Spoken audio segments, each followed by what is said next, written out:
They ate Utica's ass up. She had to take that L. Hello, hello, hello. I am back with another review of RuPaul's Drag Race.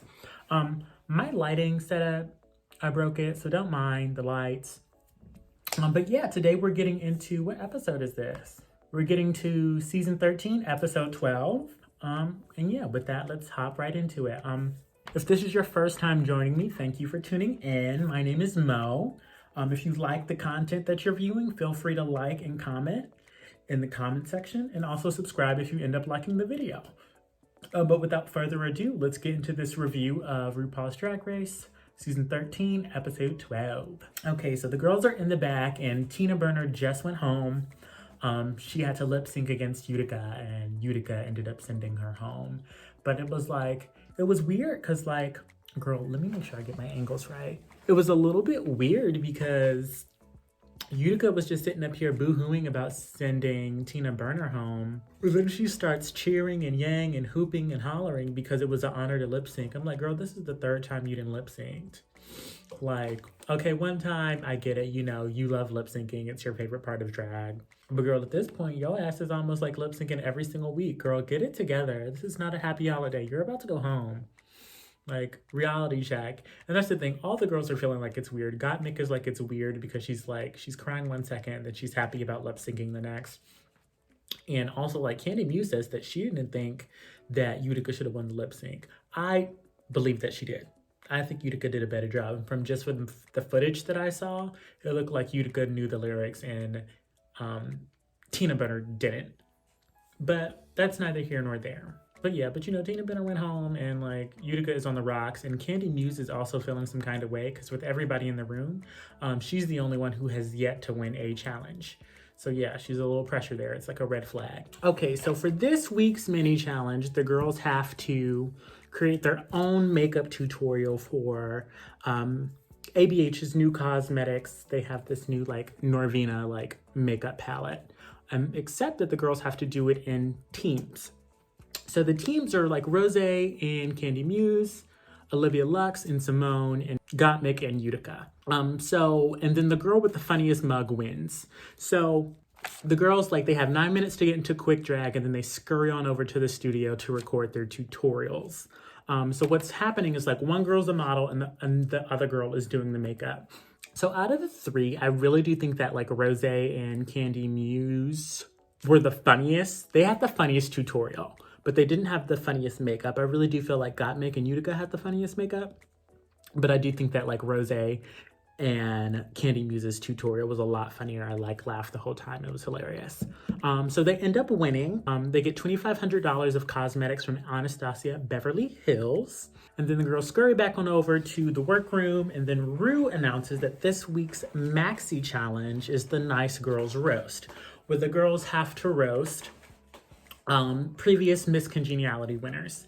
And the girls that they're going to be roasting are like Nina West from season 11, Heidi N'Closet from season 12, and Valentina from season 9. I love all of these girls. That's not true. Like, Nina West is cool, but I really do love Heidi N'Closet and Valentina. They're a really good time and some of my favorite queens. So yeah, and because Candy Muse and Rose won, they get to decide the order of who's going to be announcing first in the roast. First off, we hear that like Gottmik and Olivia Lux still a little nervous because they don't think they're funny. Well, like Olivia Lux doesn't think she's funny. Gottmik has never been to a roast and has never done a roast before, so she's a little nervous about how she's going to perform at this. Okay, so because Rose and Candy Muse won the mini challenge, they get to decide the order of who's going to be performing and when. So they run up to the corner to decide the order, and the first thing they decide to do is like figure out where they want to go. And like they end up choosing, so Candy Muse chooses the beginning and Rose chooses the end. Candy Muse chooses the beginning because like she just wants to get her jokes in. She doesn't want anybody to take her jokes, and she wants to deliver her jokes and get out. She believes she's funny. Rose also believes she's funny.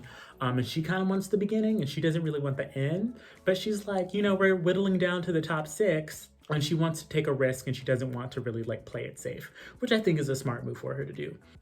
So Rose takes the N, and then they kind of like figure out the rest on the order just because they don't want there to be too many dips with the night. So the order ends up being Candy Muse, Simone, Utica, Gottmik, Olivia Lux, then Rose. Yeah. So that's the order they decide. Simone and Gottmik, they're a little nervous about just the roast in general because they've never done a roast before. They're the LA girls, and like being like super funny isn't like their shtick. Olivia Lux is a little worried, but she's like optimistic about it. You know what I mean? She's like, it's not my thing, but who am I to say what my thing is? It's like, girl, I don't know what that's supposed to mean, but it's weird. Now, like, Utica's being messy again because Utica tells like Olivia Lux in her face that she thinks she's gonna be really good, but here she go in the confessional saying that she's the most worried about Olivia Lux. I was like, so which is it? Why are you lying to the girls? If you think she's gonna do bad, just say that. Just say that. You know what I mean? Or at least don't lie. Like, if you can't tell the truth, be quiet. That's my motto. But yeah, the girls are writing their jokes and they're cracking jokes, and like Candy, Muse, and Rose, they're like roasting each other while they're writing jokes, and it's already funny. So I'm pretty like confident that they're gonna be good. The other girls, I'm not so sure. So into the rehearsal room we go.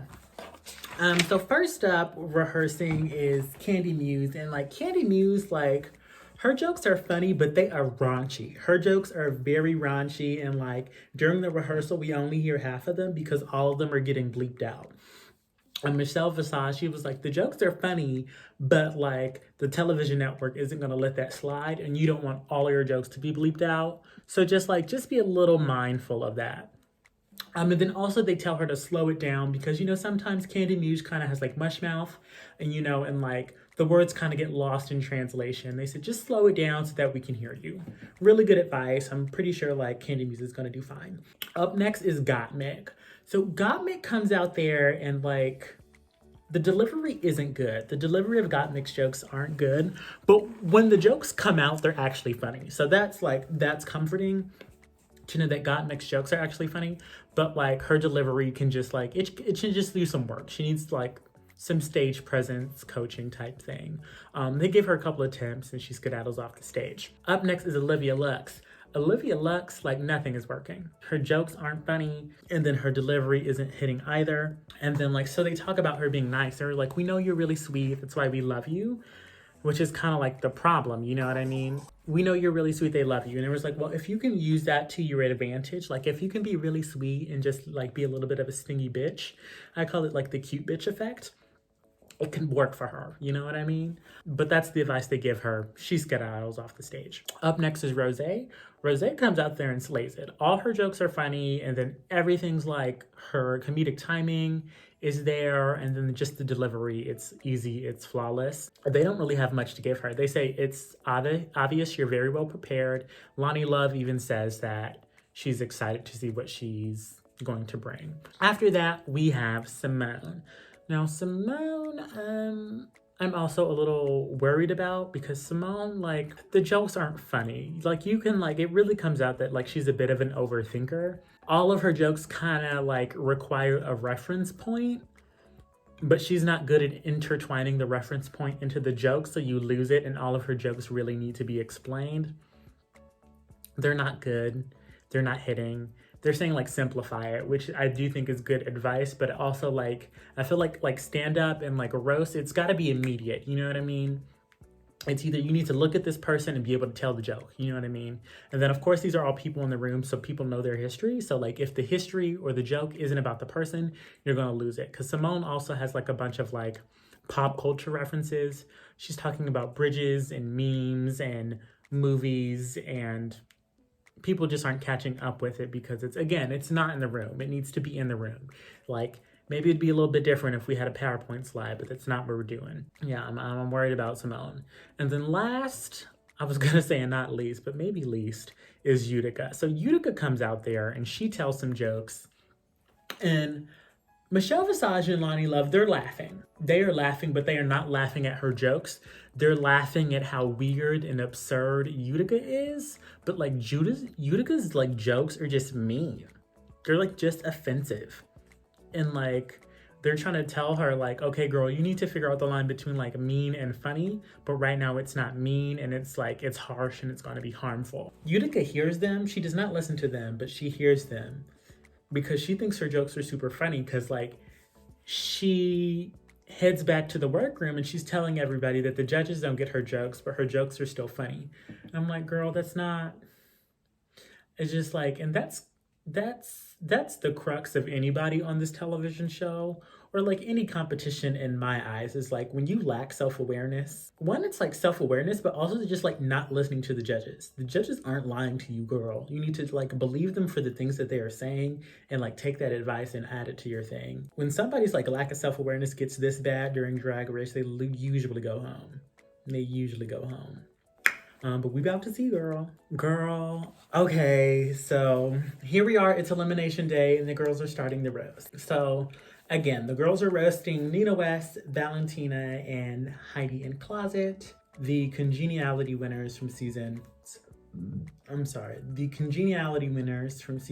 12, 11, and 9. So first up is Candy Muse, and Candy Muse knocks it out of the park. And Candy Muse, she walks in and she just goes down the line and reads all the girls, and it's freaking hilarious. I'm laughing the whole time. Even like her intros and outros were funny as hell. It was really good. Like Candy Muse was like hilarious. Like I have no complaints about anything she did or said. It was just really funny, and like people were laughing from the beginning to the end. After that is Simone. Simone doesn't do that good of a job. Simone gets up there and there's crickets. And it's like dead air. It's not giving what it's supposed to give at all. I'm super worried about her. Like her first maybe 3 to 4 jokes don't land. She picks up a little bit of steam when she makes it to the judges panel. Like when she starts talking about like Ross and Michelle Visage, that was a good joke. I think maybe that was the only one that she really landed. Now, Utica comes up and like she starts off on a good note, because like, well, when like somebody goes before you and they do a terrible job, it's like, you know, that's like quick fun to poke at, and that's what she said. She poked fun at like Simone, which she did, and she got a laugh. But everything from there, it wasn't hitting. It was not hitting. Again, they were just like mean. Like she still has like that whale joke. She makes another like fat stab at like Nina West, and like they told her not to do that, and she did it anyway. And then she tries to say that Loni Love's comedy career was hard to swallow. But Loni Love flips it on the girl and she says, you're the one bombing, and everybody's kikiing and laughing at her. And then like she tries to switch it back on like RuPaul. She was like that. She's like, RuPaul, if you could stand for a second. It's like, girl, one, no. Like, no. Like, I just like, I don't know who you think you are, like telling RuPaul to stand. I just didn't know where she think that was going. And she was doing so bad. It was actually getting kind of nasty. Like energetically, it was starting to get like nasty and mean-spirited, which is why I feel like once like Utica asked RuPaul to stand up, he flipped her off. He gave her like 2 of the birds. I was like, And then he did something else that they bleeped out. It was really obscene. I couldn't tell you what it was because they bleeped it out. They like, there's a little like edits over it so you couldn't tell. They ate Utica's ass up. She had to take that L. She took that L, honey. It was bad. And like Gottmik goes up next and she's nervous because the air is thick. It's awkward. It was really awkward. It was hard to watch. Truth be told, it was so cringy. It's just like, I just like think about Utica and it was like, I can't believe I liked her in the beginning. Like when you think about the journey that the girls had, this is probably the worst journey I've ever seen of any drag queen on RuPaul's Drag Race. How like I loved her in the beginning and then it was just like a slow incline where like I'd buy her clothes, but I would not go see her in a show. I'm sorry, I'm gonna let it go. Gottmik follows up Utica's terrible ass that, and she's like, girl, that was hard. I was just like, I don't know how I'm gonna fuck up that bad. But Gottmik gets out there and she delivers and she does a good job. I will say that like, it's not excellent. I feel like she gets the jokes out and she gets the laughs there, but I feel like her stage presence, it leaves a little more to be desired. That's all I'm gonna say about like Gottmik. But she got her jokes out, you know, like, and people were laughing. So she got the bare minimum. Good work, Gottmik. Olivia Lux gets out there. Olivia Lux isn't doing good. It starts off slow. She picks up a little bit of speed when she gets to RuPaul. Her jokes about RuPaul were super funny. They were really funny. But as soon as like she leaves the judges panel and gets back into the queens and the other girls, like we're hearing crickets again. And it's just not giving what it's supposed to give. And she's using sing this cutesy voice, and it kind of makes me want to vomit. I hate it. I hate it. And it's just like, I don't know, it's gross, and it takes away from the power and the presence of the performance. Which leaves us with Rosé. Now, I love a girl that could command a stage, and she has all the stage presence she ever needs. And she just comes out and uses her voice to command the attention of everybody and to direct the energy and the arc and the journey and the story of her roast. It's brilliant, you know what I mean? Again, like, I don't think like Rosé is ever gonna have a problem like performing. But yeah, she does a wonderful job. All her jokes are hitting. They're like very funny. I'm laughing, and like she's the only girl that goes out there without cue cards, which is to me is the mark of a girl that's one, memorized, and the mark of a professional. Well done, Rosé. I say that to Rosé damn near every episode. She's serving every time. Okay, so it's time for the judges' critiques. I'm really upset about the lighting. I'm so sorry. I just like dropped my ring light and it broke. I'm ordering a new one, but it's just not here yet. But anyway, yeah, so time for the judges' critiques. I will say that they don't say a whole lot about the looks this week, so I'm guessing that they're not important. But I'm gonna say a real little quick moment about them. Candy Muse is very cute. Candy Muse looks very cute. It just looks a little simple to me. She has a hyper cinched waist, which is I think the first time I've ever seen Candy Muse with this. And she looks great in it. But again, just like in comparison to everything else on the stage, it's a little simple. Simone looks fabulous. Simone looks stunning. Of course, we love her. Utica looks good. Ross Matthews says this might be her favorite look of Utica's through the entire season. I disagree. I think it's a good look. They said it looks very like Upper East Side. I agree. It does looks like that neighborhood. I've only been there once, stayed in an Airbnb, but it looks like that bitch was roaming in the area. Gottmik, I love Gottmik's look. This is like the simplest I've ever seen Gottmik in. But again, I feel like they weren't saying much about it because the focus really was the roast. But I do like this green on Gottmik. Olivia Lux. Olivia Lux looks cute. It's cute. Again, it's cute. That's all I can really say about it is that it's cute. And Rosé looks great. Rosé looks stunning. I think like now that we're getting like towards the top, like Rosé's looks have really, like if you're just comparing her, like her first couple of looks compared to like what she gave last week and this week, she's doing much, much better. And she's like kind of priming herself to be in the top. But it's time for the judges' critiques. Now, much like how I felt with like Candy Muse knocked it out of the park. They said that she set the bar high, and then like nobody topped her from that point on, and she was on a roll. It gave them like old like corner club. It was very funny. It worked. Up next is Simone. They said Simone looked gorgeous, and they were excited to see her, but she fell flat on her face. It wasn't good. Like, the note cards got in the way. Her setups were too long. And then like her punchlines were kind of cute, but it took so long to get there that by the time you got there, you didn't want to laugh anymore. Yeah, it was disappointing. It was kind of a letdown for Simone. Moving on to Utica. Yeah, they said that like, it wasn't good. They said that her first joke was funny, but then after that, it just got mean and like harsh, and it wasn't really working. RuPaul said that like they can tell like when she's losing steam and she's about to like fall flat on her face, they can see that her tendency is to get mean. And it just very much wasn't working. They said that like Utica is such a joyful person, and they were excited to see that in the roast, but it didn't come through. Like some mean shit popped up instead. Up next is like Gottmik. They said like Gottmik came out, she planted herself, and they just knew what her point of view was going to be. RuPaul also said that she has a future in like stand-up. I'm not sure about that, but I mean, no shade at all. Like, I think that like she could do it, but I would just need more stage presence. They said it's very like Phyllis Diller. I don't know who that is. I do not know who that is, but Gottmik was funny down pat. Moving on to Olivia Lux. They said that like her entrance like felt like an apology. She kind of did this really like cute like baby doll tiptoeing thing that like felt like an apology before she ever got to the podium. I didn't see it that way, but I can totally see how it could have been perceived that way. But I think again, like when you do like baby childish kitty shit and you're in your 20s, that's how it's gonna look, and that's just that. I think if she would have like matured, if she would have gave us like a spunky, like still bubbly and joyful, but like teenage bitch, that might have been a better persona or character to use. So they asked Olivia Lux, do you feel like you performed the challenge? Olivia Lux said yes. There's that thing again where I feel like she's not self-aware. I don't think you did good on the challenge. And it was a flat out yes, girl. Not like, I think I succeeded but could have did better. It was just like a flat out yes. It was lacking self-awareness. I will not be surprised if Olivia Lux goes home next week. But overall, they said that she relied on the fact that she was cutesy and nice, and it didn't serve her in the room. And then last but definitely not least, Rose. They said Rose's born to be on the stage. I think we all know that now. Like, Rose was born to be a performer.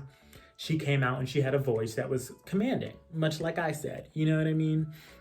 They loved her outfit. Her outfit was gorgeous. I very much agree with that. It was a gorgeous look. And then she did the best in the hardest slot. To go last is the hardest slot of a roast or any comedy show or any performance, really. But she came out there and slayed it. They said that she was like funnier in her rehearsal, which I agree with. But yeah, she still did a good job overall, and she followed their instructions. Okay, so the girls come back onto the stage and we find out that Rose is safe. And Candy Muse wins the challenge, which I'm so excited about. I love Candy Muse, and she really deserves a win. She wins a $5,000 cash tip. And she heads to the back of the stage as a new announced comedy queen. We also find out that Gottmik is safe as well, which leaves Olivia, Utica, and Simone in the bottom. And Olivia ends up being safe, which leaves Simone and Utica up to lip sync.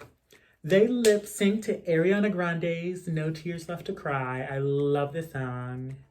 It's a really good song. I'm really excited to see this lip sync.